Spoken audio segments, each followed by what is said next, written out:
يا خالقنا يا رب لعبيدك الدار.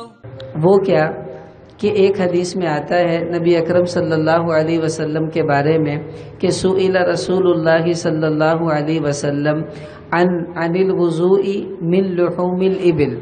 حضور علیہ السلام سے پوچھا گیا یا رسول اللہ اونٹ کا گوشت اگر کوئی کھا لے تو کیا اونٹ کا گوشت کھانے کے بعد وضو کرنا پڑتا ہے؟ فقال نعم.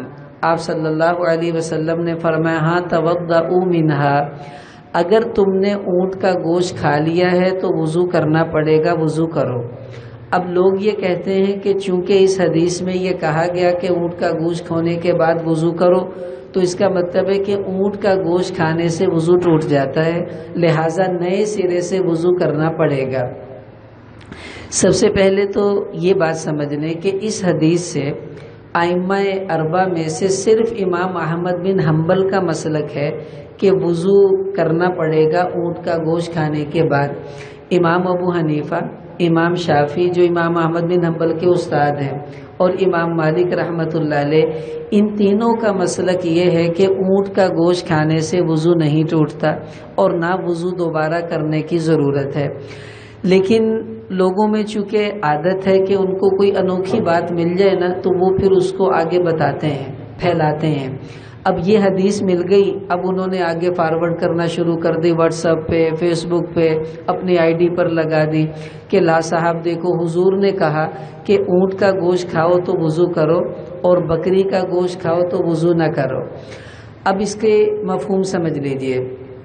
عربی زبان میں وضو کے دو مطلب آتے ہیں. ایک وضو کا مطلب وہ ہے جو ابھی آپ نے نماز سے پہلے کیا تھا، مثلا منہ دھویا اور کرلی کی، ناک میں پانی ڈالا، بازو وغیرہ دھوئے. تو جو نماز سے پہلے ہم کرتے ہیں اس کو بھی عربی زبان میں وضو کہتے ہیں، اور عربی زبان میں ہاتھ دھونے کو بھی وضو کہتے ہیں، کرلی کرنے کو بھی عربی زبان میں وضو کہتے ہیں. یہ سب حدیثوں کے اندر موجود ہیں. مثلا ترمذی شریف کی حدیث ہے، حضور علیہ السلام نے فرمایا کہ برکت الطعام الوضوء قبلہ والوضوء بعدہ، کہ کھانے کی برکت دو چیزوں میں ہے. ایک تو کھانا کھانے سے پہلے وضو کرو، دوسرا کھانا کھانے کے بعد وضو کرو.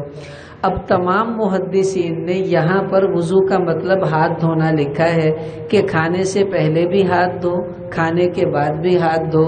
تو عربی زبان میں ہاتھ دھونے کو بھی وضو کہتے ہیں، اس کو وضو لغوی کہا جاتا ہے. ایسے کرلی کرنے کو بھی وضو کہتے ہیں. ابو داؤد شریف میں امام ابو داؤد نے باب باندھا ہے، باب الوضوء من شرب اللبن، کہ دودھ پینے کے بعد وضو کرنا. اور آگے حدیث کیا باندھی ہے کہ حضور نے دودھ پیا فمزمزہ، اور دودھ پینے کے بعد آپ نے کرلی کی. اب باب کیا ہے کہ دودھ کے بعد وضو کرنا، اور حدیث کیا ہے کرلی کی. تو محدثین کے ہاں کرلی کرنے کو بھی وضو کہتے ہیں.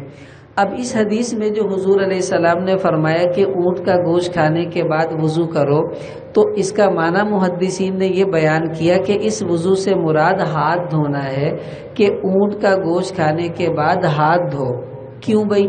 بکری کے بعد تو ہاتھ نہیں دھلوا رہے، اور اونٹ کا گوشت کھانے کے بعد ہاتھ کیوں دھلوا رہے ہیں؟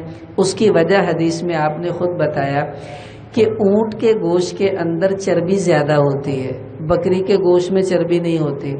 اب جب اونٹ کے گوشت میں چربی زیادہ ہے تو کھانے والے کے ہاتھوں پر چربی بھی لگے گی. جب چربی لگے گی تو ہاتھ چپ چپ بھی کریں گے اور چربی کی بدبو بھی ہاتھ میں آئے گی. اب انہی ہاتھوں سے آپ سلام لیں گے تو اگلے بندے کے ہاتھ میں بدبو آئے گی. آپ کسی مجلس میں بیٹھیں گے تو آپ کی انگلیوں کی بدبو لوگوں کو آئے گی، لوگوں کو تکلیف ہوگی.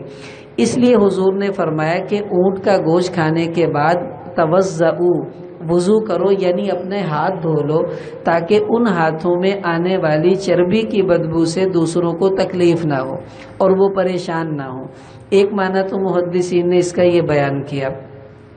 دوسرا اس کا معنی یہ بیان کیا کہ یہ حدیث جو ہے اس کے اندر جو وضو ٹوٹنے کا ذکر تو ہے ہی نہیں ہے، یہ کہا گیا کہ اونٹ کا گوشت کھاؤ اس کے بعد وضو کرو. اب اسی حدیث کو امام طبرانی رحمۃ اللہ علیہ نے بیان کیا دوسرے الفاظ میں. صحابہ نے حضور سے پوچھا